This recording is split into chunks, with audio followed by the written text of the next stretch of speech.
One of the first few decisions taken by the new Maharashtra Chief Minister Devendra Fadnavis has been to clear for development 6,300 acres of forest land. The Chief Minister, who incidentally has kept the portfolio of housing and urban development with himself, has officially announced, and I quote him, "Our government decides to withdraw the review petition filed in the Supreme Court and give justice to lakhs of people in Mumbai and Thane by ensuring they do not become homeless," unquote. But it's not that simple. As Manasvi Gilani reports, the government still has a lot to do before builders, residents and home buyers can actually reap the rewards of the state's decision. Devendra Fadnavis clearly means business. Within 2 weeks of taking charge as Maharashtra's Chief Minister, Fadnavis gave a go-ahead to withdraw 18 review petitions against the development of privately held forest land in Mumbai. This comes as relief to over 5 lakh homes in the city's eastern suburbs, which have otherwise been termed illegal since 1960s. It was an artificially created problem because these lands were never actually finally notified as forest lands. Due to a quirk of bureaucratic paperwork, all this went and became so-called forests. There was no forest, there were no trees, it was never notified finally, it was not shown in the revenue record, and all these people, lakhs of people living in Mumbai, unnecessarily suffered all these years. The entire problem had started in 1957 when the State Forest Department issued notices to builders and residents to prove that they were not encroaching forest land. These notices covered land measuring almost 6,300 acres.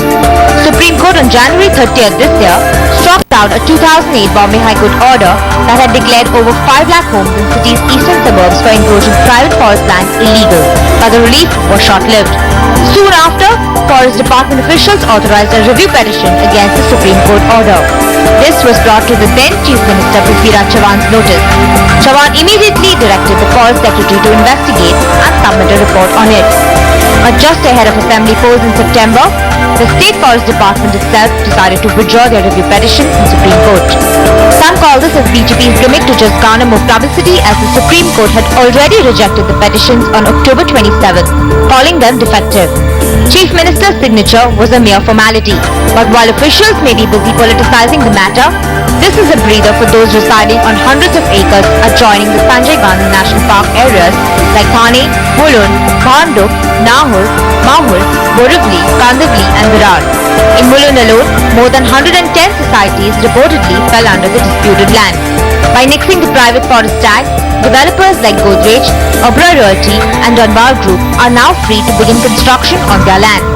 The 116-year-old Godrej conglomerate is one of the biggest beneficiaries. The group's co-founders had started buying huge tracts of land in Vikhroli in 1940s. About 133 acres of our land was involved in this particular case, which the Supreme Court has now ruled in favor of the applicants. We will be able to develop this. We have an agreement where Godrej and Boyce will develop all our Vikhroli land through Godrej Properties, who will be the development manager.